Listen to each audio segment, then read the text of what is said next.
Pour moi, n'est pas sans une certaine émotion, qui ne me rajeunit pas d'ailleurs, parce que il se trouve que j'ai fait mes débuts dans l'enseignement au lycée et avec pas mal d'années d'enseignement dans les lycées dans la région parisienne.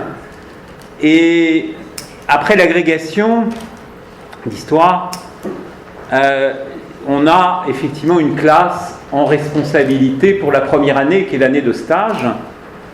Et ce qui ne me rajeunit pas, c'est que l'agrégation, je l'ai eue en 1973. Vous voyez, ça remonte assez loin dans le siècle dernier.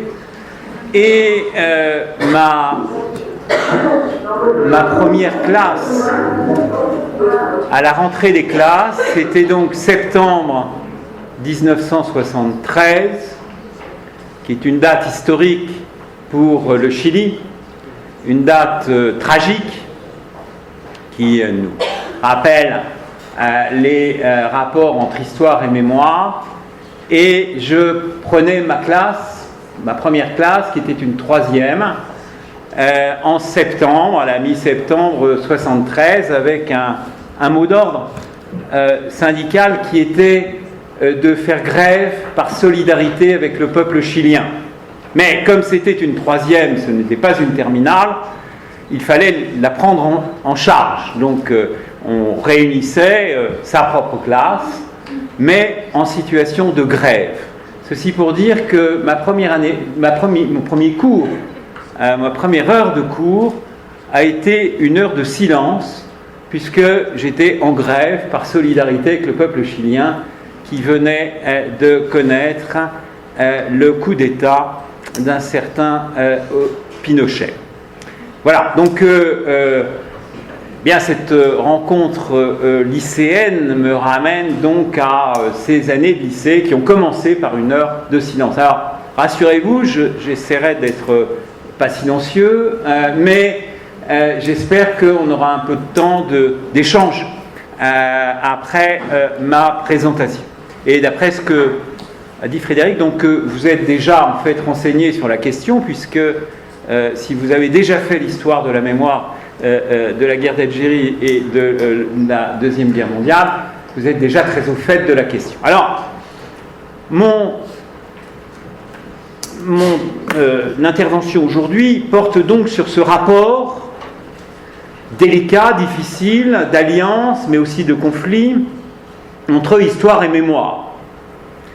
Quand je dis rapport difficile, c'est que très souvent il y a confusion de ces deux domaines, le domaine de l'histoire et le domaine de la mémoire. Confusion d'ailleurs qui n'est pas complètement aberrante, puisqu'il y a, et on va y revenir, beaucoup de rapports entre l'histoire et la mémoire. Mais encore faut-il les distinguer.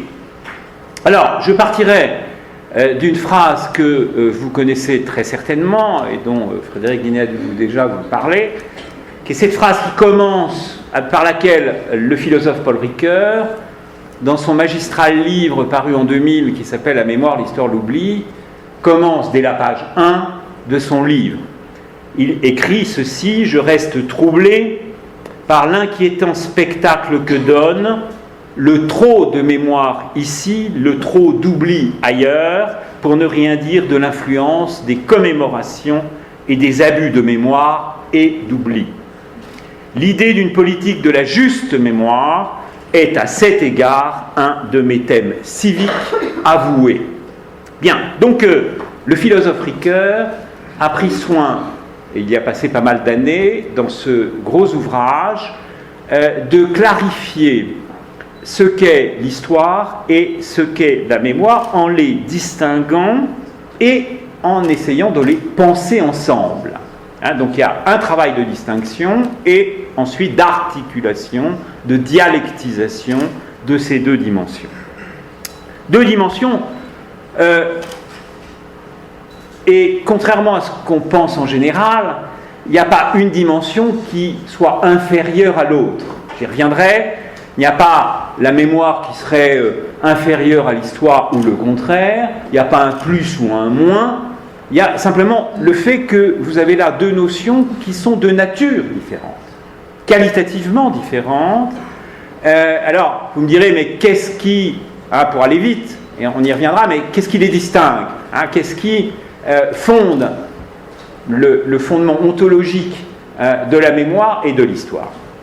Je dirais que, pour ce qui est de l'histoire, et là on peut revenir au tout début de l'histoire, c'est-à-dire au moment où l'histoire se constitue dans l'Antiquité grecque, je pense par exemple à un des pères de l'histoire qui a été Thucydide, l'histoire, c'est, le disait déjà Thucydide, en se démarquant des Aèdes, en se démarquant d'Hérodote, c'est un contrat de vérité.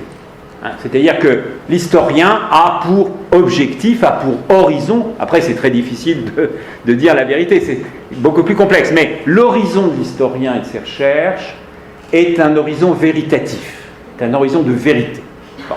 Et évidemment, pour l'historien, il doit avoir conservé une autonomie, sinon une indépendance, évidemment, pour que rien ne vienne entraver cette course à la vérité de ce qui s'est passé dans le passé.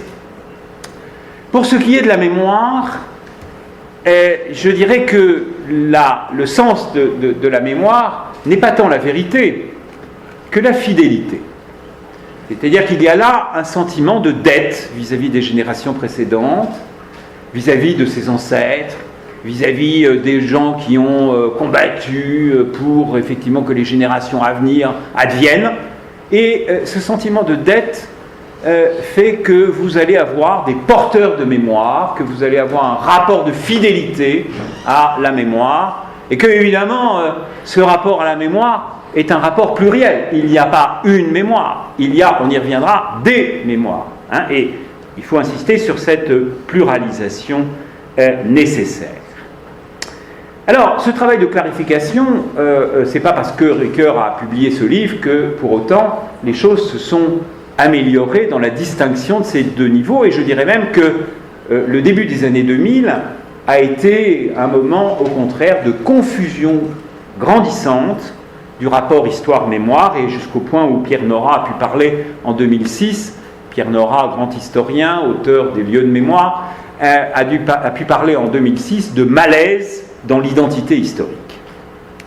Alors pour moi, mais on n'a pas le temps de développer, mais cette centralité de la mémoire aujourd'hui, c'est même Pierre Nora qui parle de tyrannie de la mémoire pour les temps actuels, sont liées au fait que nous avons perdu tout projet historique. C'est-à-dire que nous n'avons plus aujourd'hui de véritables, et quand je dis nous, c'est vous et nous, de part et d'autre de l'Atlantique, et proche du Pacifique, nous n'avons plus d'horizon d'attente, nous n'avons plus de projet. Le futur, certains disaient à une époque no future, le futur est en crise, l'avenir est en crise, l'avenir est en miettes.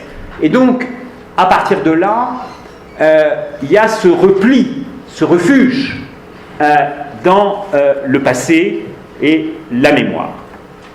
Alors, revenons sur cette distinction, avant de les dialectiser, entre histoire et mémoire. Et là, je rappellerai un sociologue que vous connaissez très certainement,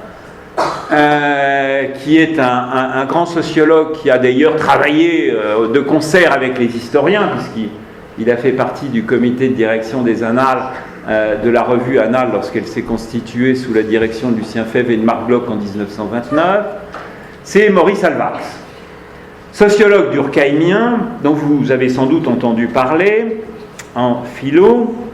Maurice Alvax a le mérite, dans les années 1920-1930, on nous ramène à loin, vous voyez, de distinguer la mémoire collective et l'histoire.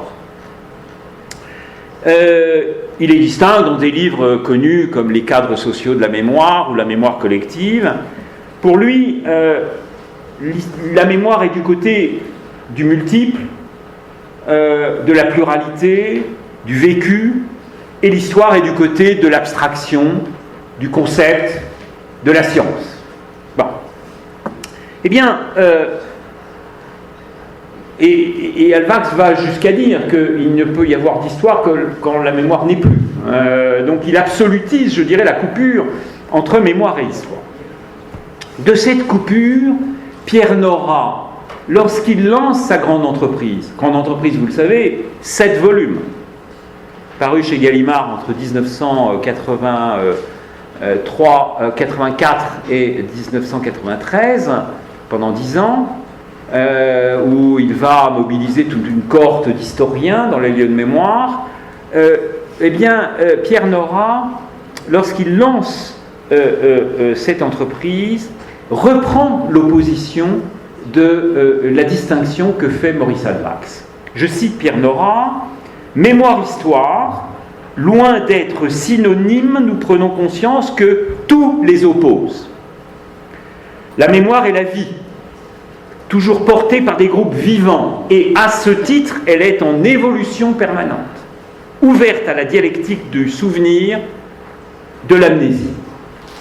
L'histoire, parce que opération intellectuelle laïcisante, appelle analyse et discours critique. » Donc, Nora reprend cette opposition terme à terme. Je dirais d'ailleurs que cette opposition terme à terme, avec d'un côté la vie, la fluctuation, le vécu, et puis de l'autre le concept, la science, etc., est un peu forcée.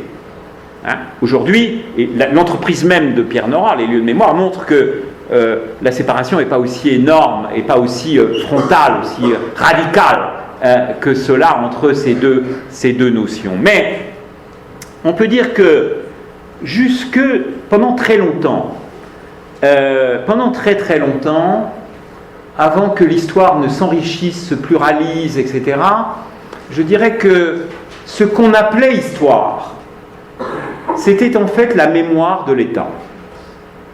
Si vous prenez les chroniqueurs du Moyen-Âge, si vous prenez, je ne sais pas moi, l'histoire au moment où elle s'est professionnalisée, c'est-à-dire au XIXe siècle, vous avez effectivement une histoire qui est retenue, qui est un discours officiel, qui est le miroir de l'État, le miroir des dirigeants. Et donc ce qu'on appelle histoire est en fait la mémoire du groupe dirigeant qui, d'ailleurs, il y avait des historiographes du roi qui racontaient comment le roi, la cour fonctionnait et ça a été donné comme le discours historien. Bon. Donc il y avait effectivement un phénomène de recouvrement des mémoires par l'histoire, et par une histoire qui était l'histoire-mémoire des privilégiés, l'histoire-mémoire de l'État, l'histoire-mémoire de l'État-nation. L'État-nation au XIXe siècle et début XXe. Aujourd'hui, on n'en est plus là. On a découvert la légitimité, je dirais, des mémoires dans l'histoire. Et d'ailleurs, je vois ici beaucoup de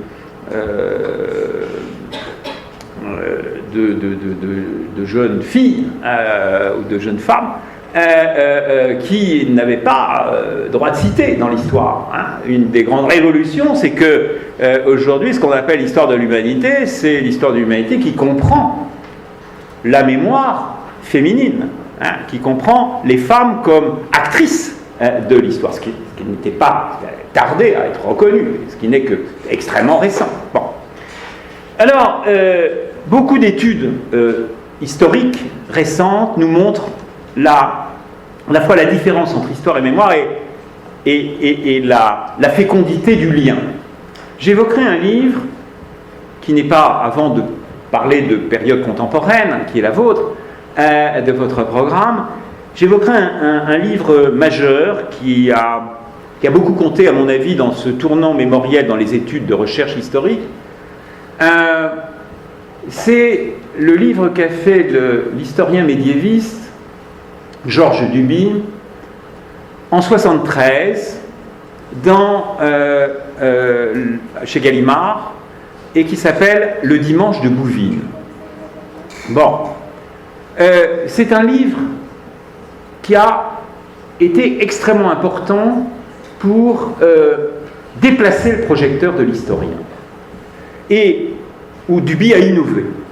Bon, et souvent l'innovation est est l'objet d'une surprise, c'est-à-dire que ce n'était pas prévu d'avance qu'il allait innover. Il se trouve que Duby, qui est un nouvel historien, la nouvelle histoire, les annales, très novateur, etc., est l'objet d'une demande de la part de Pierre Nora qui lui dit « Mais il faut que tu plantes le drapeau de la nouvelle histoire dans l'ancienne, qui est une collection poussiéreuse chez Gallimard, elles ne le sont pas toutes, mais à l'époque, il y avait une collection très poussiéreuse en histoire qui s'appelait « Les 30 journées qui ont fait la France ».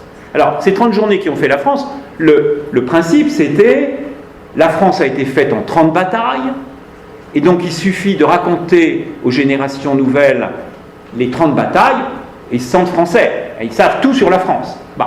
Et donc, on a décliné comme ça les 30 batailles qui ont fait la France. Et voilà que Duby se trouve avec comme projet de raconter la bataille de Bouvines. Bon. 1214, début du XIIIe siècle. Et évidemment, Duby, qui est un nouvel historien, ne va pas se contenter de raconter la bataille, surtout que, d'après les témoignages, il ne s'est pas passé grand-chose dans cette bataille qui est donnée, certes, comme une victoire française, et c'est rare que les Français battent les Allemands, et là, on a gagné. Bon, hein, on a gagné, c'est rare, et donc on a mis, évidemment, cette bataille en avant. Mais si on voit ce qui s'est passé durant la bataille, il y a eu à peine un mort, un type qui est tombé de cheval. Enfin bon, ça a été, il n'y a pas eu vraiment de bataille. Bon. Alors qu'est-ce qu'a fait Duby ? Qu'est-ce qu'a fait Duby ? Il a au départ donné quelques éléments sur ce qu'on sait de. On peut savoir, est-ce que l'école méthodique a trouvé de ce qu'on peut relater de la bataille elle-même ? Et ensuite, il a dit, mais l'intérêt et l'importance n'est pas là. Ce qui compte dans Bouvines, c'est la trace de Bouvines. Ce n'est pas tant la factualité de ce qui s'est passé. Et vous voyez que le rapport à la vérité est un rapport extrêmement complexe, parce que ce n'est pas seulement la vérité factuelle, car il ne s'est pas passé grand-chose. Ce qui compte dans Bouvines, c'est les instrumentalisations futures, c'est les pratiques de l'histoire, c'est les métamorphoses de sens de cette bataille et de la manière dont on la raconte plus tard. Il montre d'ailleurs que 14e, 15e siècle, bon, la bataille n'est pas vraiment un enjeu majeur, mais à partir du XVIe siècle, on commence à valoriser cette bataille. Et au XIXe siècle, vous comprenez bien qu'après le désastre de 1870, face à l'Allemagne,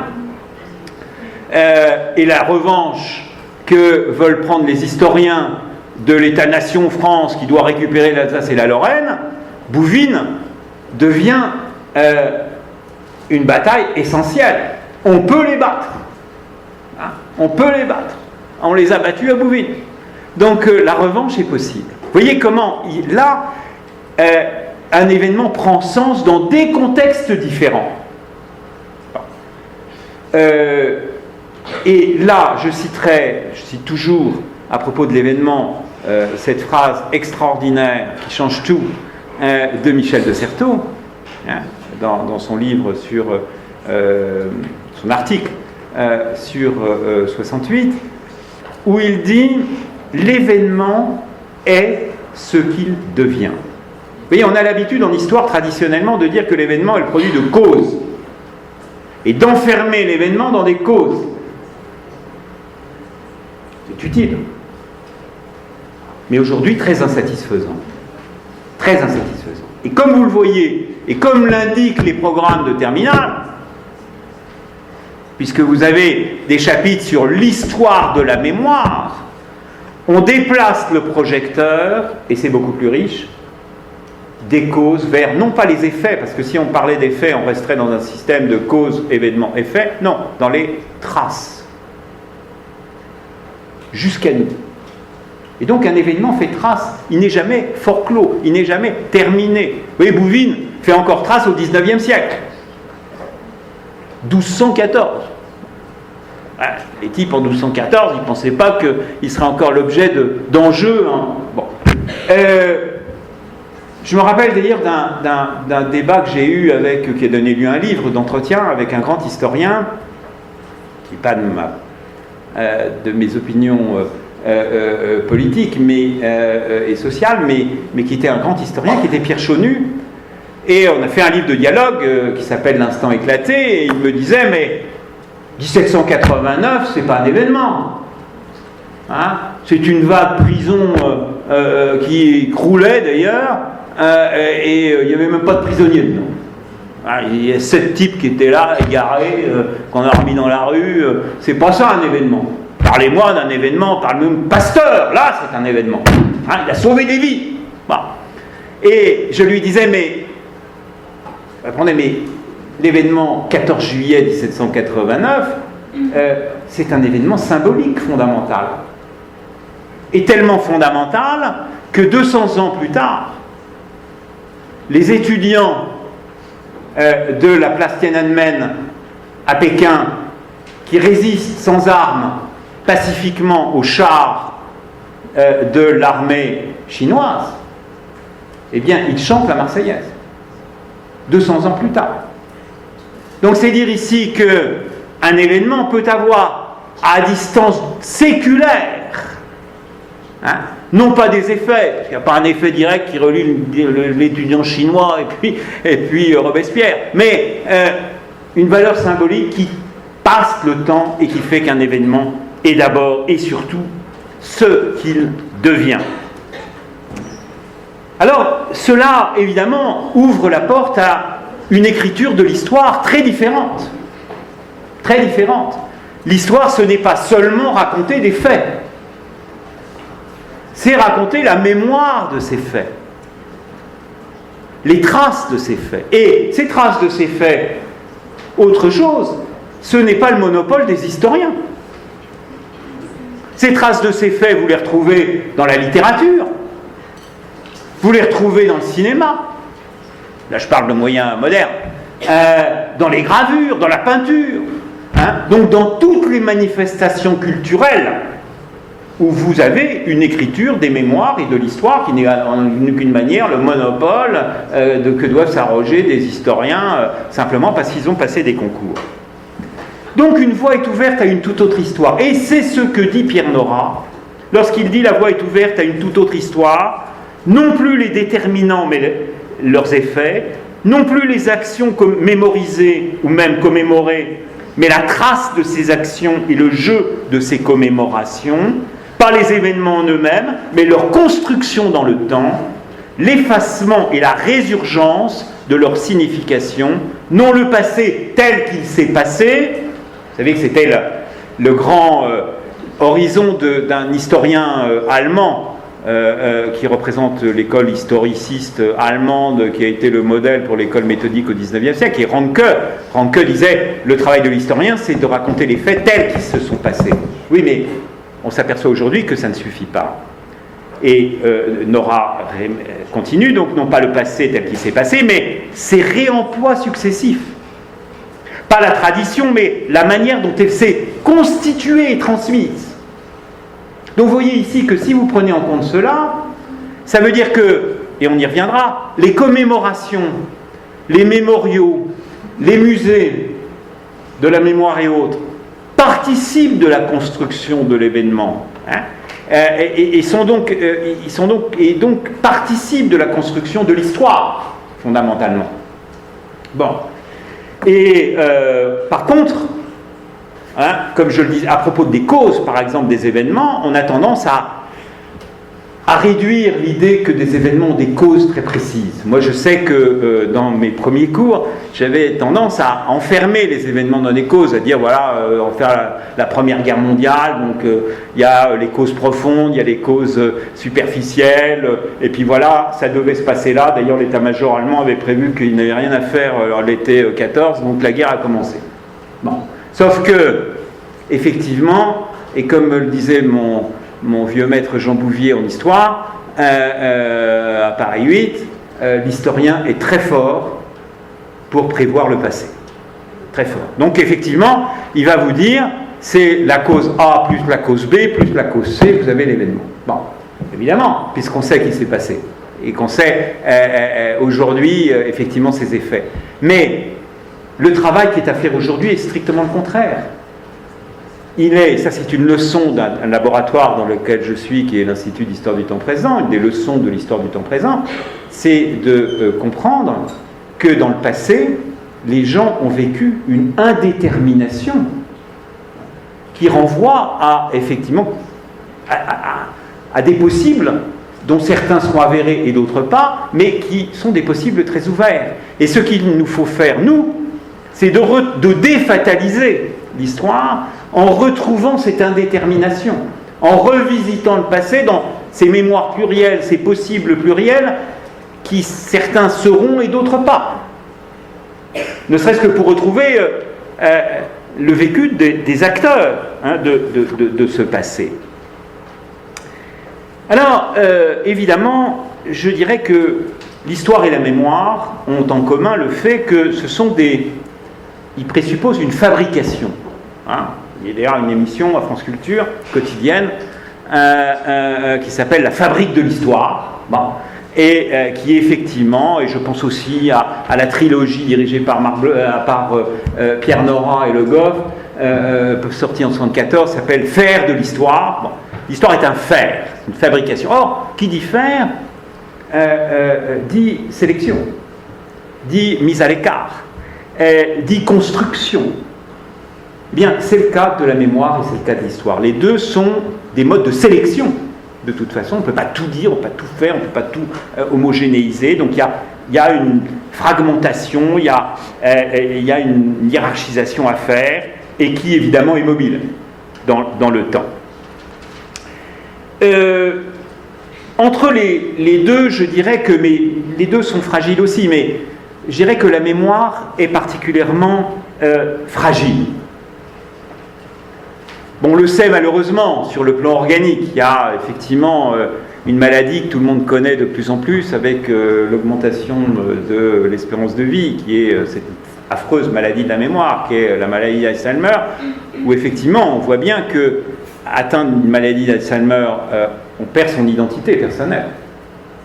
Bon, et là il y a une destruction radicale et sans retour. Mais la mémoire est fragile aussi parce qu'elle peut être manipulée, elle peut être dirigée, elle peut être tronquée.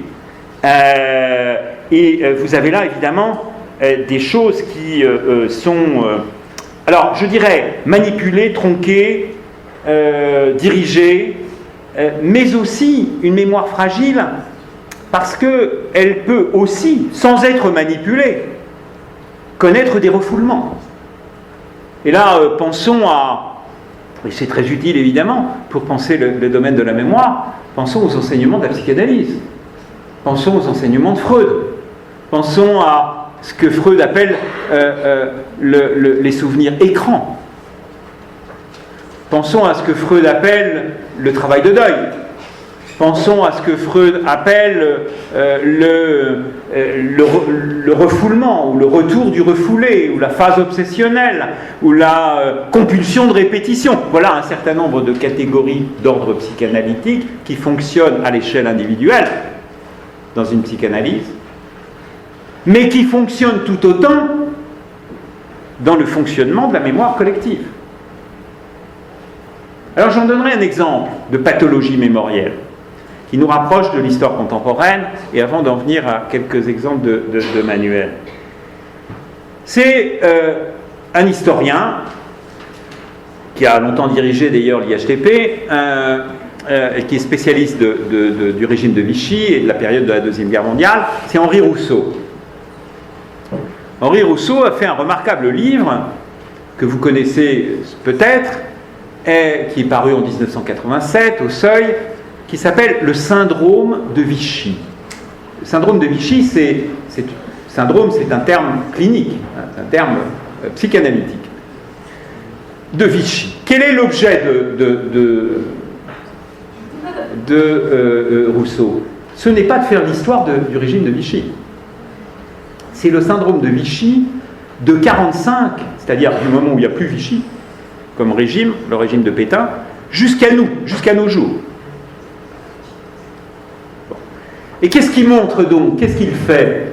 Il fait l'histoire de la mémoire collective du régime de Vichy entre la libération et le moment où il écrit, c'est-à-dire les années 1980.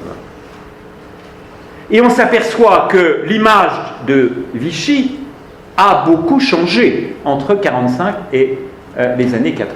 Il montre en effet que vous avez, dans un premier temps, un refoulement de cette période. Refoulement sur lequel on aura à revenir, c'est-à-dire que dans un premier temps, on a tendance à penser que les Français ont tous résisté. Bon, s'ils ont tous résisté, et si le mythe résistentialiste domine, c'est qu'il n'a pas pu y avoir un régime qui collabore avec l'occupant nazi. Et puis ce qui a dominé pendant très longtemps, c'était même l'idée d'un partage des tâches entre De Gaulle et Pétain, c'est-à-dire qu'il y en a un qui aurait été l'épée de la France, l'appel du 18 juin, du général de Gaulle, et l'autre qui aurait été le bouclier des Français et qui serait resté à Vichy et qui est le maréchal Pétain. Bon, division des tâches. Mythe, là encore, puisqu'il en est un, Pétain, qui a condamné à mort De Gaulle, comme rebelle. Bon, donc, il n'y a aucun partage des tâches, bien sûr. Et puis, les historiens, on peut se dire, mais comment se fait-il que les historiens français n'ont pas découvert la vérité sur Vichy? J'ai dit que l'horizon de l'historien, c'était la vérité. Ils ont mené des enquêtes, ils ont travaillé. Mais pour aboutir à cette espèce de mixte où, effectivement, on n'a pas mis en avant l'idée d'une collaboration d'État de la part du régime de Vichy. Qui est-ce qui nous a, finalement, mis devant cette réalité de la collaboration de l'État vichysois, de Laval, de Darlan, de Pétain, etc. C'est un historien américain, c'est Robert Paxton, en 1973, qui publie un livre qui dit, voilà, j'ai travaillé sur les archives allemandes, la rafle du Veldiv, qui est-ce qui l'a réalisé? La police française. Et ils ont été au-delà des demandes allemandes. On le voit dans les archives allemandes. Les Allemands sont un peu éberlués parce que la police française a pris non seulement les Juifs de Paris, mais les enfants, y compris en bas âge. C'est des Juifs, donc hop, déportés. Et les Allemands ne savent pas quoi faire. Dans un premier temps, puis finalement, comme ils sont déjà à Drancy, on les convoie vers Auschwitz et l'extermination. Or, c'était pas véritablement apparu cela. Il y avait l'idée qu'on avait des occupants, on composait, mais qu'on n'a jamais vraiment collaboré. L'État, il y avait quelques collaborationnistes, Doriot, le PPF, DA, etc., le PSF, mais l'État français, non. Il a fallu un Américain pour nous le dire. Alors vous me direz, votre réaction pourrait être légitime de dire, mais alors les historiens français sont nuls. Nuls, c'est des nuls. Ils ont fait des tas d'enquêtes, il faut qu'il y ait un Robert Paxton de l'autre côté de l'Atlantique qui leur dise ce qui s'est passé dans leur pays. Non, c'est pas une question de nullité. C'est pas non plus qu'ils étaient aux ordres. Ces historiens français, on leur aurait dit attention, vous touchez pas au régime de Vichy, non. Ils sont portés par un contexte mémoriel, celui des années 50 et 60, où il est impensable qu'un État français puisse collaborer jusqu'au bout avec un État nazi. Impensable, parce que le mythe résistentialiste dans la mémoire, donc vous voyez que ici, pour comprendre comment fonctionne l'histoire savante et comment se pose le discours historien sur le vrai, on ne peut le comprendre qu'en corrélation avec les évolutions mémorielles qui sont le contexte dans lequel évolue le discours historique. Vous voyez donc qu'on ne peut pas penser l'un sans l'autre. Alors, le paradoxe aussi du rapport, parce qu'il y a le rapport histoire-mémoire, mais il y a le rapport à l'oubli aussi. Eh bien, il y a effectivement aussi l'idée que le paradoxe de l'identité collective, c'est que cette identité collective, les identités nationales, les identités régionales, etc., sont fondées sur la mémoire, sur l'idée d'un legs commun, mais aussi sur l'idée de l'oubli, sur la nécessité de l'oubli. Et ce paradoxe nous est rappelé par Ernest Renan dans son fameux discours de 1882, « Qu'est-ce qu'une nation ? Qu'est-ce qu'une nation ?» Et Renan passe en revue la définition d'une nation. Il dit, est-ce qu'une nation, c'est une langue ? Ah non, les Belges, c'est une nation, ils parlent flamand, et puis français, il y a 2 langues. Est-ce que c'est une religion ? Non. Les Allemands sont majoritairement protestants, mais vous avez des régions en Allemagne qui sont catholiques, donc c'est pas non plus une religion. Est-ce que c'est des frontières naturelles ? Non, c'est pas parce que il y a le massif des Ardennes ou les Alpes qu'il y a forcément une frontière là qui est là. Bon. Et donc Renan dit, ben voilà, une nation c'est un plébiscite de tous les jours. C'est fondé sur un legs commun, c'est une volonté de vivre ensemble, d'être ensemble, mais en même temps, dans cette volonté d'être ensemble, il y a un présupposé d'oubli des luttes fratricides qui ont fait cet être ensemble. La langue française, elle s'est faite sur la base de l'éradication des patois et des langues régionales. Et donc ce qui nous fait notre langue commune est passé par ce que Certeau, Revel, ont appelé la politique de la langue. Un livre qu'ils ont publié pour montrer comment, effectivement, il y a eu une éradication. Et donc, si on rappelle à chaque fois qu'il y a eu mutilation, éradication, il n'y a plus d'unité. Cette unité se brise. Ce qu'elle est en train d'ailleurs de se briser, par exemple, dans un voisin de la France qui est l'Espagne, avec les Catalans, les Valenciens, et puis une langue y compris espagnole qui est en train d'éclater d'une certaine manière, et avec un État-nation qui est en train d'éclater aujourd'hui.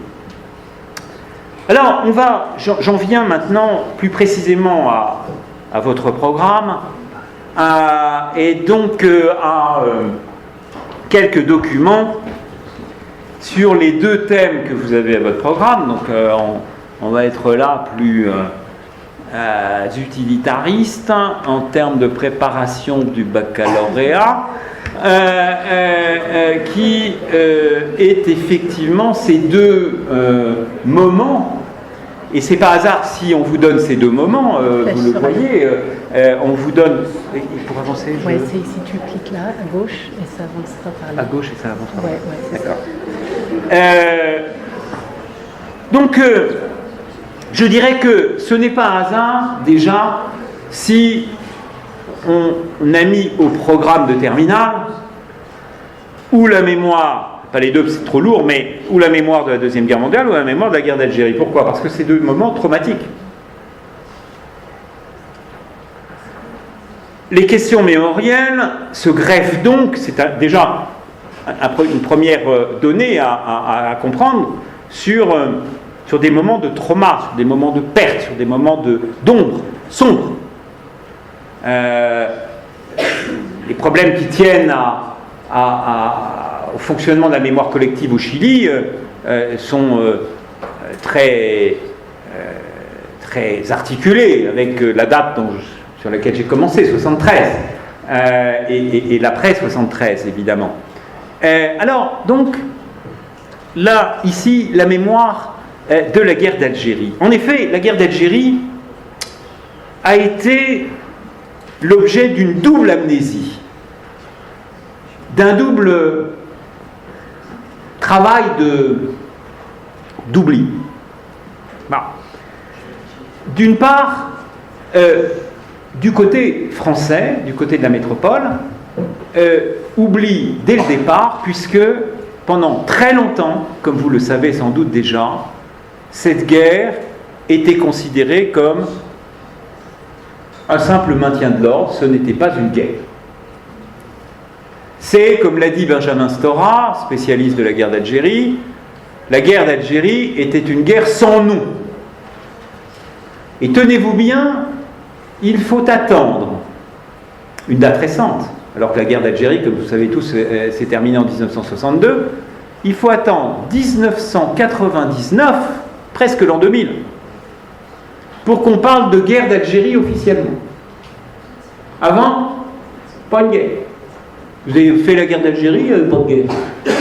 Enfin, ce qui pose un problème, parce que vous avez là quand même 1 million de jeunes Français qui ont fait leur service militaire. On leur a dit, allez, direction Oran, la Kabylie, Alger, Bab el-Oued, etc. Ils ont fait la guerre, hein, et en fait, ils reviennent, ils disent, ah bon, vous avez fait une guerre, il n'y a pas de guerre.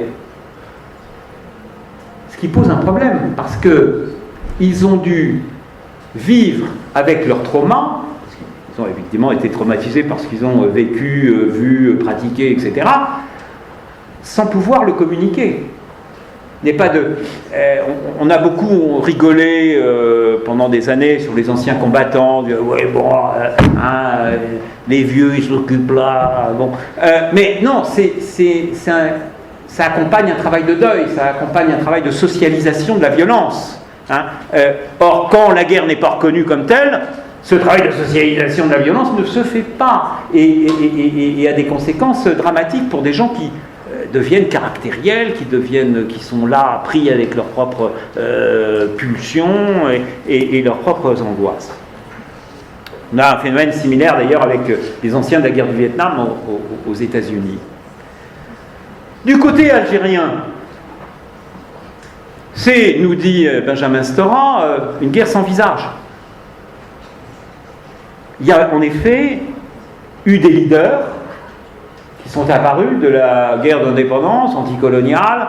Je pense à Ahmed Salih Hadj, je pense à Ferhat Abbas, je pense à Aban Hamdan. Ils ont été liquidés. Quand des leaders arrivaient comme ça, avec une certaine popularité, une certaine légitimité, on les liquidait. Pourquoi ? Parce que ce qu'il fallait faire prévaloir, c'était le parti, le FLN.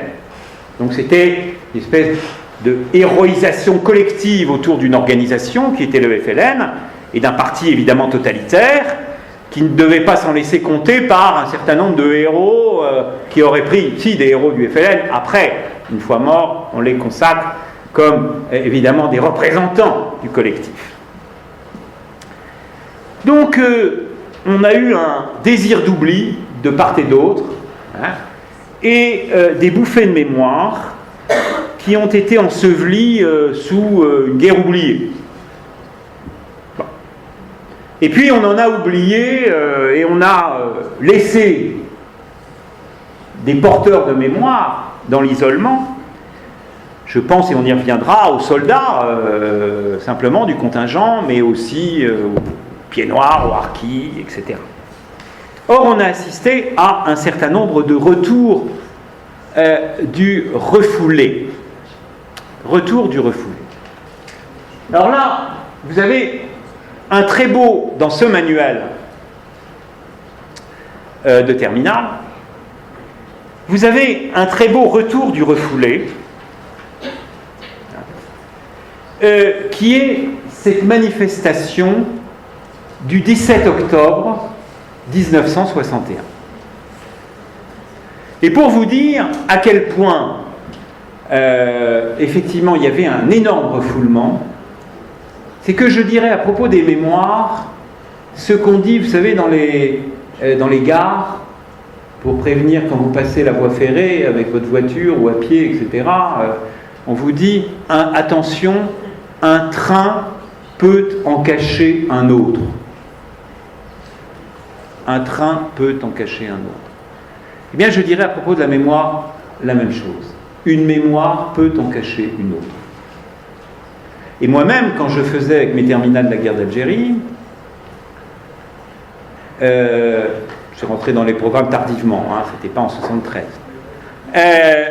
Quand je faisais la guerre d'Algérie, je ne connaissais rien sur le 17 octobre 61, donc je n'en faisais pas mention. Pour moi, ça n'existait pas. Alors vous me direz, bah ouais, il fallait revoir vos... il fallait mieux travailler, monsieur.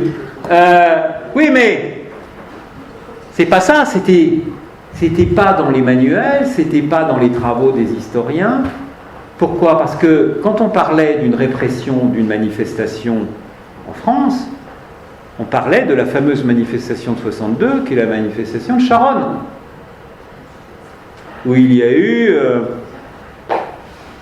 ma mémoire est bonne, j'ai pas revu les chiffres, mais 7-8 morts qui ont été effectivement coincés au métro Charonne, et des CRS tabassants pris dans les grilles, etc. On a relevé 7-8 morts. Bon.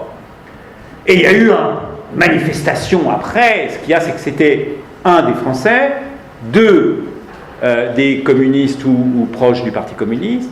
Et donc, ensuite, la gauche, toute la gauche, a orchestré une grande manifestation de protestation, un enterrement énorme avec 500 000 personnes dans la rue.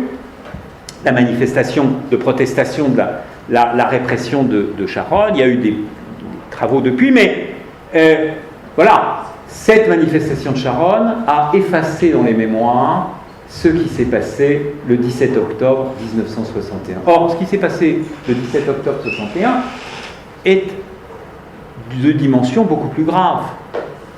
Beaucoup plus grave. Vous avez là une manifestation pacifique du FLN, qui simplement proteste contre le couvre-feu, et vous avez un préfet de police qui va réprimer, qui s'appelle Maurice Papon, qui envoie ses CRS réprimer extrêmement durement cette manifestation, et on va relever, alors là il y a une bataille de chiffres entre Enodi, qui a fait sortir cet événement, et Brunet. Bon, je ne rentre pas dans cette bataille de chiffres, mais je donnerai un chiffre moyen d'un historien sérieux sur la question de la guerre d'Algérie, qui n'en fait ni trop un trop plein, ni trop peu, qui est Benjamin Stora, qui estime le nombre de morts à 108. En plein Paris, vous avez là 108 personnes tuées au cours de cette manifestation. Manifestants, hein, pas des CRS. On a retrouvé des corps, et d'Algériens, donc, pour beaucoup c'est des Algériens travailleurs immigrés qui sont dans la région parisienne. On a trouvé de multiples corps flottants dans la Seine, des types qui ont été donc tabassés par les CRS et jetés dans le coma, jetés dans la Seine, et où ils sont morts. 108 morts. Vous voyez que ce massacre, en plein Paris, a été totalement occulté. Et alors, évidemment, dans un premier temps, ça a été, effectivement, on a fait en sorte que la vérité ne soit pas dite, le quartier était effectivement fermé, les journalistes ne pouvaient pas y pénétrer, etc.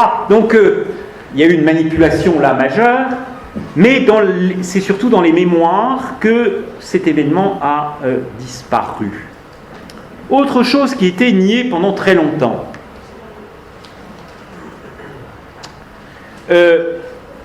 C'est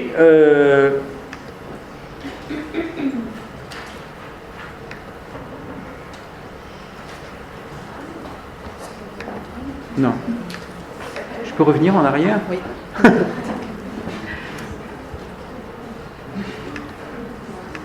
Si ça passe. Qu'est-ce qu'il y a? C'est que la torture, c'est là? Ouais. Mais je ne sais pas si vous pouvez bien lire. Hein. Donc, bon, c'est des documents de loin, j'imagine que vous ne voyez pas grand-chose. Mais ici, ce qui est montré par ces documents, c'est... Oui, alors, il y a aussi, j'oubliais, télescopage des mémoires. Télescopage. Et pont que vous pouvez faire entre la mémoire de la Deuxième Guerre mondiale et la mémoire de la guerre d'Algérie.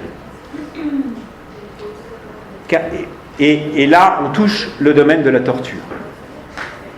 Torture, car en effet, vous avez, j'ai parlé tout à l'heure à propos de la répression du 17 octobre 61, du préfet Maurice Papon. Eh bien, je dirais, la réémergence de cet événement du 17 octobre 61 s'est fait à un moment de télescopage des mémoires, c'est-à-dire au moment du procès Papon en 1998, à un moment où Maurice Papon ne passe pas en procès pour les événements de la guerre d'Algérie, non, il passe en procès parce qu'il était secrétaire général de la préfecture de Gironde et qu'il est responsable d'avoir envoyé toute une série d'enfants juifs en déportation, et donc il a été responsable de crimes contre l'humanité et condamné pour cela. Et c'est ainsi que, condamné pour crimes contre l'humanité pour son antisémitisme et sa contribution à l'Holocauste, à la Shoah, eh bien, on ressort le passé de Papon et on ressort son passé sur la guerre d'Algérie. Vous voyez que là, c'est joué un lien par Papon interposé entre ces deux mémoires. Eh bien, le procès Papon, 98, va faire réémerger, mais pas seulement les travaux aussi des historiens. Je pense notamment aux travaux de ma collègue Raphaël Branche, qui publie sa thèse sur la torture, dirigée par Jean-François Sirinelli, et si bien qu'en 2000, vous avez là un article du Monde, vous avez en effet un général le général Ossarès, qui a travaillé avec le général Massu pendant la bataille d'Alger, qui avoue qu'il a bien torturé. Et je vous cite, parce que là vous ne pouvez pas le lire j'imagine, une phrase de ce qu'il dit là, qui est tout à fait le style Ossarès, à propos de la torture. Ça m'emmerdait, donc de torturer, mais je referais la même chose. Donc vous voyez, il n'a pas de problème de conscience par rapport à la torture, il est prêt à torturer si on lui donne un peu de gégène, il met un arabe sur la gégène. Il n'y a aucun problème, ça ne lui pose pas de problème. Bon. Autre point de risque et de fragilité là, du rapport histoire-mémoire. C'est ce qu'on a connu en 2005. J'ai dit confusion, histoire, mémoire, qui a continué. Un des sommets de la confusion, outre les lois mémorielles, on y reviendra peut-être, là j'ai pas le temps d'en parler, mais outre les lois mémorielles, c'est ce qui s'est passé en 2005. Vous avez, et votre manuel le montre ici, une loi qui passe, 2005, sous la présidence de Jacques Chirac, et cette loi établit un contrôle sur la mémoire et sur l'enseignement de l'histoire. Puisque dans cette loi, vous avez un article 4 qui indique que les profs d'histoire, les manuels d'histoire, doivent donner un rôle positif à la présence française en Afrique du Nord et dans les dom-toms. Un rôle positif. Comme si l'histoire, c'était une partition en deux, vous voyez, un bilan en deux parties, positif, négatif, et puis on fait un bilan, on dit bon, il y a plus de positif que de négatif. Bon, évidemment, rien à voir avec la pratique historienne. Mais on indique là une injonction aux profs d'histoire, vous allez dire que c'est positif. Alors finalement, il y a eu une protestation des historiens et un comité de vigilance sur les usages de l'histoire s'est créé, une association s'est créée qui s'appelle Liberté pour l'Histoire, présidée par René Raymond, et aujourd'hui présidée, elle existe toujours, par Pierre Nora. Bien, donc les historiens ont réagi. Le gouvernement a reculé. Je dirais qu'il n'a pas reculé parce que les historiens se sont mobilisés. Il n'y a pas assez de division historienne. Mais simplement, les représentants du gouvernement, quand ils allaient dans les dom-toms, parler du bilan positif, là, ils se faisaient recevoir avec des pierres. Donc, pour des raisons électorales, là, ils se sont rendus compte qu'il fallait peut-être revoir sa copie. Et donc, effectivement, ils sont revenus sur cette injonction d'enseigner de telle et telle manière. Non. J'ai fait une erreur. C'est moi qui ai fait. Pardon, du coup, je ne sais même plus. Tu peux passer à la suivante. La suivante. Ouais. Hop, je devrais pouvoir revenir. Si on peut avoir le temps d'échange, il y a plein de questions en fait. Laquelle, celle d'avant? Celle-là? Non, mais on va passer. Ouais. Je crois que la Seconde Guerre mondiale, c'est où dans les questions? Alors, vous avez ici, autre document manuel, quelques extraits de la pluralité des porteurs de mémoire et de la confrontation de mémoires différentes. Confrontation de mémoires différentes, puisque vous avez là une dénonciation de la trahison du 13 mai 58, le moment où le général de Gaulle revient et où il dit à Alger « Je vous ai compris ». Bon, tout le monde applaudit, il nous a compris. Sauf que les gens n'ont pas compris qu'il n'avait pas compris ce qu'il comprenait. Et que finalement, il avait compris qu'il fallait faire tout autre chose. Je ne sais pas à quel moment d'ailleurs, il a évolué. Enfin, il a été vers l'autodétermination et l'indépendance, pas tout de suite d'ailleurs. Même s'il lâchera comme ça à Mostaganem, vu de l'Algérie française. Mais bon, en tout cas, il n'a pas mené la politique pour laquelle il a été porté au pouvoir par les ultras de l'Algérie française. Et puis, vous avez d'autres mémoires qui sont celles des harkis, qui sont celles des pieds noirs, qui ont été vite oubliées. C'est-à-dire que très vite, le général de Gaulle, dès 62, eh bien, c'était la construction européenne, c'était le marché commun, c'était la modernisation de la France. Il fallait surtout oublier les mauvais souvenirs de la guerre d'Algérie. Et bon, donc les rapatriés, les harkis ont été un peu laissés pour compte. Décidément, ça ne bouge plus. Ah. Non, on est parti. Mais on a une belle image. Tu veux aller à la Seconde Guerre mondiale? Ouais, mais en 2 mots. Celle de la résistance? Ouais. Ouais. Et puis alors si non, j'avance, ici, en fait, c'est ici. Ah, c'est ici. Ouais, pardon, okay. C'est moi, merde. Okay. Alors, 2 mots, mais pour laisser place à l'échange, j'en terminerai très rapidement. 2 mots simplement sur la Deuxième Guerre mondiale.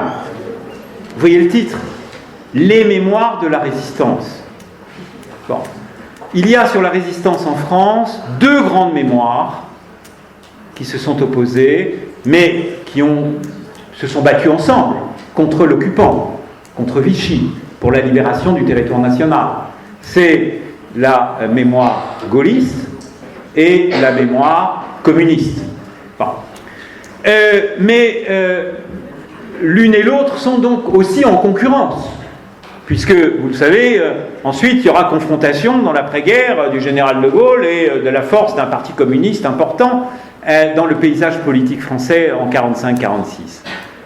Donc, l'affiche à la libération du PC, vous voyez, le parti des fusillés, le grand parti de la Renaissance française, le PC se présente comme le grand parti de toute la résistance. Le parti, disent-ils, des 75 000 fusillés. Il n'y en a jamais eu 75 000 en tout. Donc effectivement, le chiffre est terriblement gonflé de la part du Parti communiste. C'est un Parti communiste qui oublie, évidemment, qui fait oublier par là une page qu'il préfère laisser dans l'ombre, qui est la période 39-41, le moment du pacte germano-soviétique, le moment où les communistes ne sont pas rentrés dans la résistance. Ils ne rentrent qu'à partir du plan Barberousse, véritablement, quand l'Union soviétique rentre effectivement, par devers elle d'ailleurs, en guerre, dans la mesure où l'armée allemande envahit l'Union soviétique. Et puis vous avez la mémoire donc gaulliste, décidément. Non, que j'appuie sur l'une ou l'autre, ça n'avance pas. C'est juste à moi qui le vais, visiblement.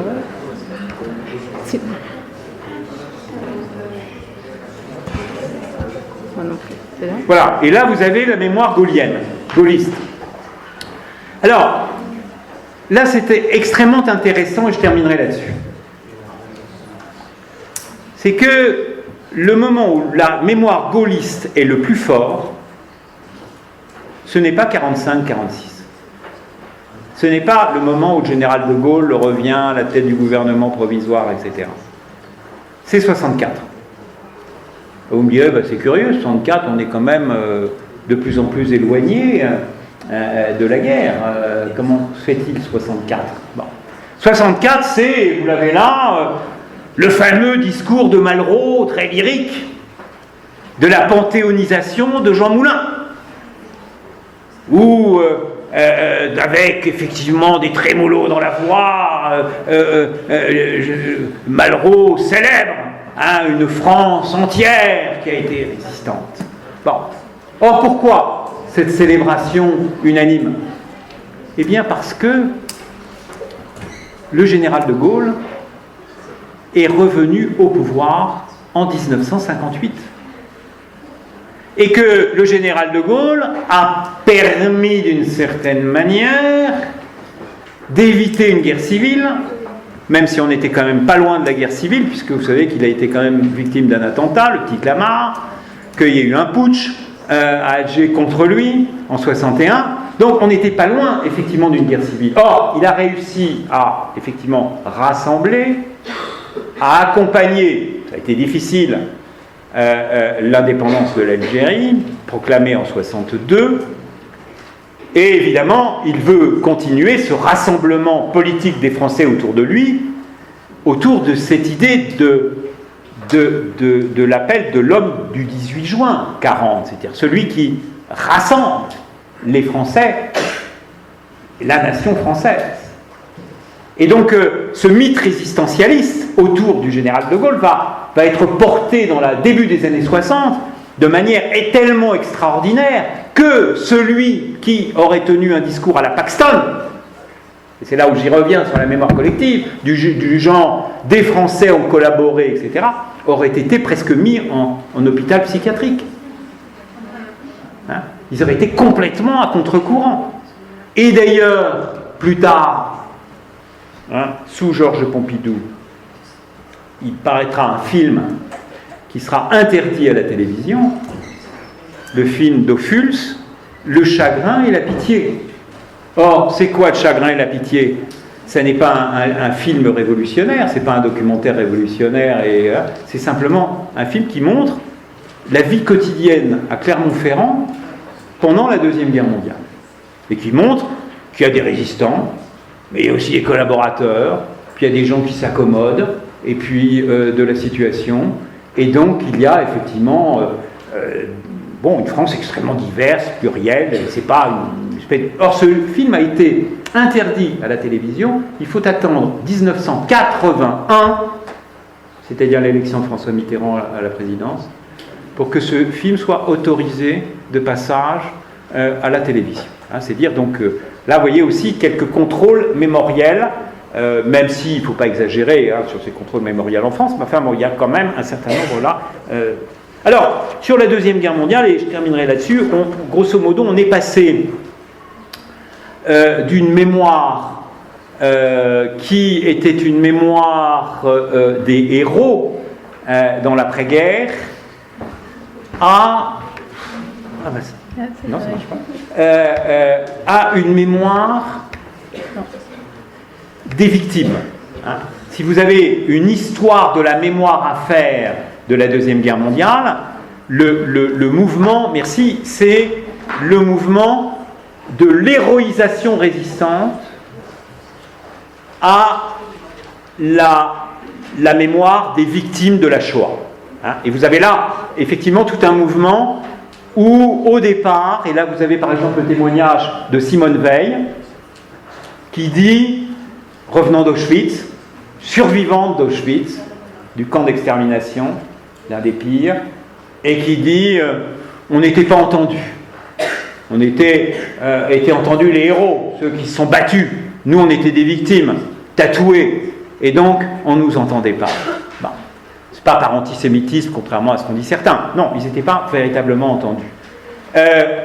Mais petit à petit, ces survivants de la génération de Simone Veil, vieillissant et étant appelés à disparaître, eh bien, ont témoigné de plus en plus, ont livré leur mémoire, leurs enfants ont pris en compte leur mémoire, et cette mémoire des victimes est devenue de plus en plus importante dans ce que j'appellerais le passage de témoin d'une génération l'autre. Mais ça ne se fait pas, vous voyez, tout de suite. Je pense à un grand écrivain espagnol qui est Georges Semprún. Georges Semprún avait pris parmi d'autres un extraordinaire livre qui s'appelle L'écriture ou la vie. Bon. Et effectivement, sorti des camps de la mort, survivant à ces camps, il s'est posé la question de « dois-je témoigner ?»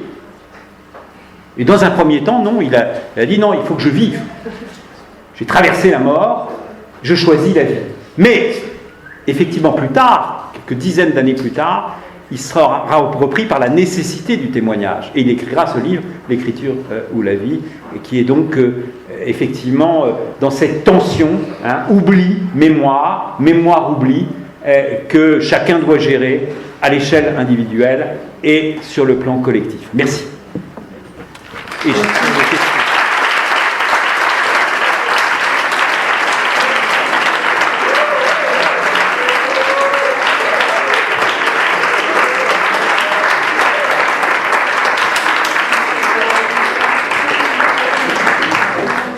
Merci pour cette mise en perspective, cette réflexion sur l'histoire mémoire oubli. J'espère que ça fait écho à tous les élèves présents ici de champ terminal. Je pense que le rappel des manuels de la guerre d'Algérie d'un côté, la Seconde Guerre mondiale pour les autres, ça vous a permis aussi, sans être nécessairement utilitariste, mais de réviser ce chapitre qui ouvre votre année d'histoire, qui était quand même un sacré morceau en termes d'épistémologie. Je vous propose, est-ce que vous avez des questions ? Je vais passer le micro. Est-ce qu'il y a des questions en particulier? Est-ce que je vous laisse un temps? Je peux déjà peut-être, le temps que vous réfléchissiez, éventuellement questions que vous voulez formuler, il nous reste une grosse dizaine de minutes, donc peut-être des réponses le plus rapide possible. Il y a Conception, que je remercie, qui m'envoie ces questions par WhatsApp, ça m'a déjà pas mal. Je vais peut-être commencer, c'est une question d'élèves. L'élève qui demande, mais étant donné cette réflexion sur les mémoires, sur la pluralité des mémoires, sur l'importance du contexte mémoriel et finalement l'évolution des contextes mémoriels, l'élève demande, dans ce cas-là, pourquoi peut-on dire que l'histoire est une science? Ou en quoi peut-on dire que l'histoire est une science? Est-ce qu'il y a d'autres questions ici par rapport à d'autres questions qui auraient émergé? Vous pouvez parler sur le micro aussi, oui, poser une main.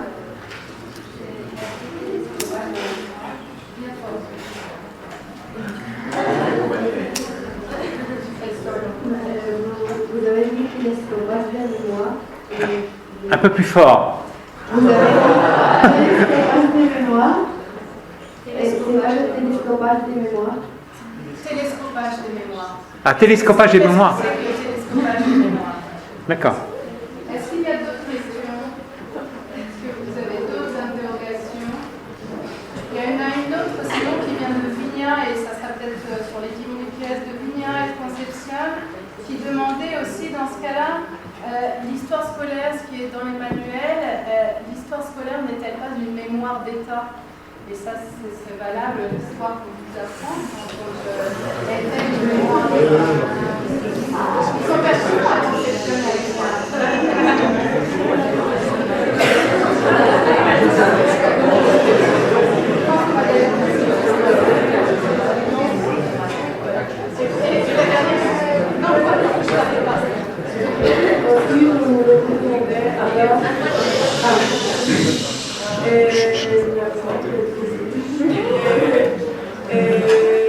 Donc, les historiens ce sont les seuls qui peuvent écrire l'histoire. Il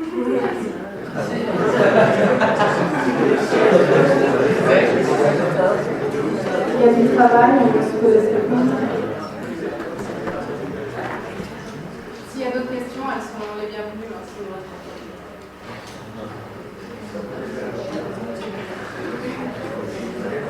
Bon, je commence à répondre mais rapidement, effectivement, pour qu'il y ait le maximum de questions, parce que chaque question nécessiterait évidemment des développements extrêmement longs.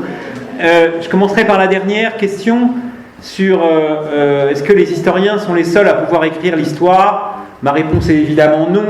je l'ai déjà un petit peu évoqué, je dirais même que parfois vous avez des réalisations qui racontent l'histoire et bien mieux que les historiens professionnels.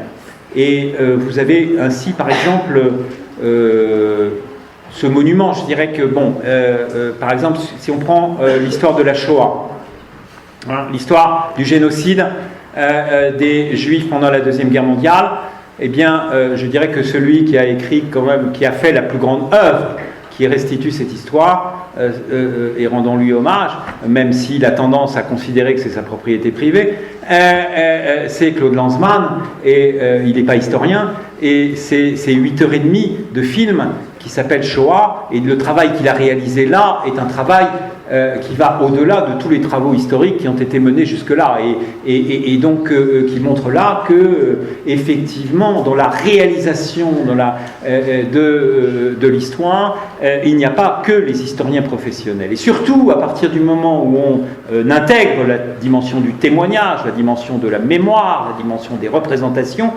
Comme je disais, toutes les manifestations d'ordre culturel participent à la construction, à la fabrication de l'histoire. Et d'ailleurs, comme je l'ai dit, les commémorations, par exemple, qui contribuent à la construction de l'histoire auprès des historiens savants, eh bien, dans ces commémorations, l'État, les porteurs de mémoire, les citoyens participent de cette fabrication. Hein, donc, au contraire, c'est quelque chose d'extrêmement ouvert. Alors, sur la question sur histoire scolaire, mémoire d'État, eh bien, je dirais que les exemples que vous avez, que j'ai montrés là, de ce manuel de terminale, mais on aurait pu prendre n'importe quel manuel de terminale, montrent que l'histoire scolaire aujourd'hui n'est en rien une mémoire d'État. D'abord, c'est des mémoires et non pas une mémoire. Et moi, je serais au contraire, c'est pas que je sois là un défenseur forcément de tous les manuels, mais je les défendrai en disant que, comme vous l'avez vu là, sur la question de la torture, sur la question justement du rapport histoire-mémoire, sur un certain nombre d'historiens qu'on vous montre, comme Benjamin Stora ou d'autres, je dirais que les manuels sont devenus extrêmement proches de l'histoire savante. Et qu'il y a là, bien sûr, les manuels et les programmes scolaires sont le produit de compromis, hein, je n'ai pas le temps de développer, entre l'inspection académique, les directives d'État, l'histoire savante elle-même, l'état de connaissance de l'historiographie, donc c'est un compromis entre des tas de choses. Mais fondamentalement, je dirais qu'aujourd'hui on est très proche des travaux les plus pointus de l'histoire du temps présent, des chercheurs spécialistes de la question, beaucoup plus qu'il y a quelques décennies. Moi, quand mes premiers cours en terminale, le monde s'arrêtait en 45. En 45, il ne se passait plus rien. Donc là, on avait une espèce de choses assez statiques et coupées de la recherche. C'est plus du tout le cas. Hein, c'est plus du tout le cas. Donc il y a un temps, je dirais, parce qu'il y a toujours des temps de décalage entre l'histoire scolaire et l'histoire savante, je dirais que le temps de décalage s'est terriblement rétréci et que les découvertes savantes s'intègrent dans les programmes. Est-ce que l'histoire est une science ? Oui, mais c'est une science particulière.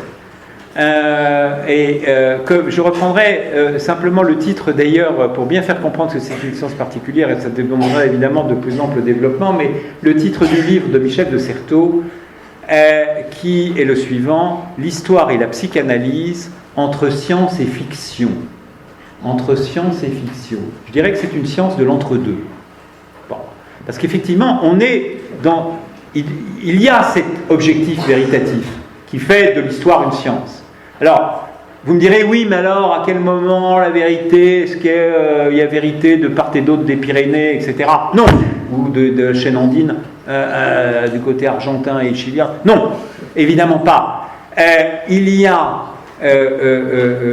bon, je n'ai pas le temps de développer, mais il y a une partie de l'histoire qui correspond à des critères scientifiques de validité, de vérité, qui sont des critères de l'épistémologie poppérienne. Karl Popper. Et vous connaissez sans doute ces principes de Karl Popper qui discriminent ce qu'est une science de ce qui n'est pas une science. C'est la notion de réfutabilité. Or, effectivement, un énoncé historique doit être, par rapport aux archives dont on parle, aux documents dont on parle, doit être réfutable. C'est pour ça d'ailleurs qu'une des règles de l'historien, c'est de citer ses sources. Pourquoi citer ses sources? Ce n'est pas pour alourdir sa page, mais c'est pour donner à lire au lecteur et donner la possibilité de vérifier ses dires. Et il peut aussi se faire un contresens sur les archives. Et quelqu'un peut le découvrir, ce contresens, mais encore faut-il aller à la source. Donc vous avez là des vérités qui sont attestables. De la même, par exemple, on ne peut pas tenir un discours, comme l'a très bien montré Pierre Vidal-Naquet, qui est un discours négationniste. Vous savez qu'il y a un moment, il y a eu effectivement des bouffées négationnistes, des gens qui ont dit mais des chambres à gaz, on n'a jamais eu, on n'a jamais gazé avec des poux. La déclaration d'Arquet de Pellepoix, on n'a jamais gazé que des poux dans les camps. Bon. Peut-être que pour lui, les juifs étaient des poux, ça c'est autre chose. Mais là, c'est des thèses négationnistes. Bon.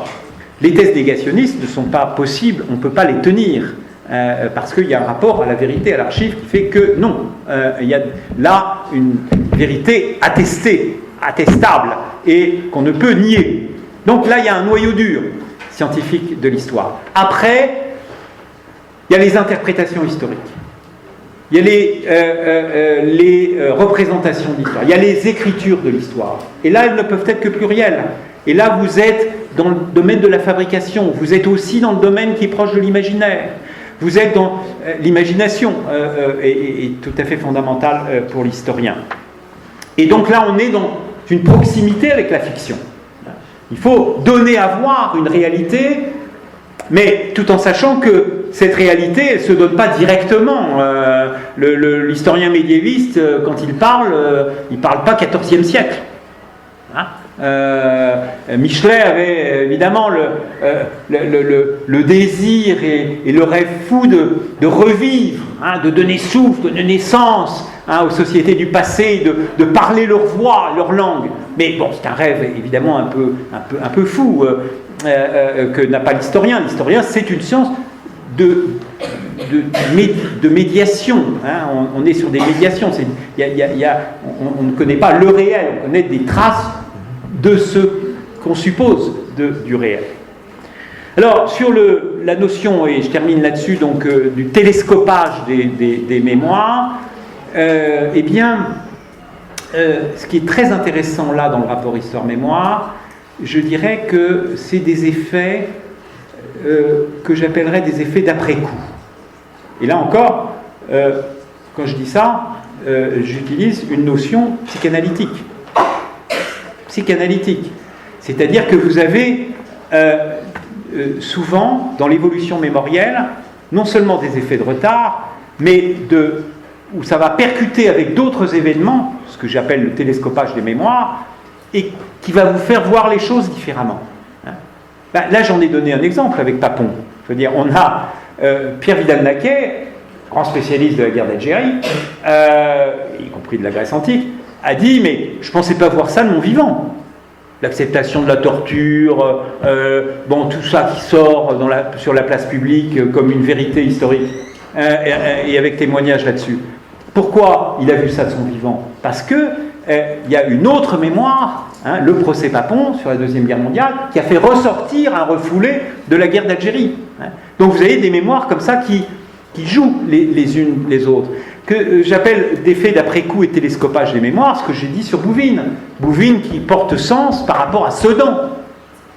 Donc 1214 prend sens avec 1870. Vous voyez que c'est pas un lien là linéaire. Et l'effet d'après-coup vous montre une hétérochronie, c'est-à-dire une chronologie qui n'est pas linéaire, mais qui est faite d'éléments qui vont pouvoir bouger ensemble, se rencontrer, sans que ce soit prévisible, et ayant des effets imprévisibles.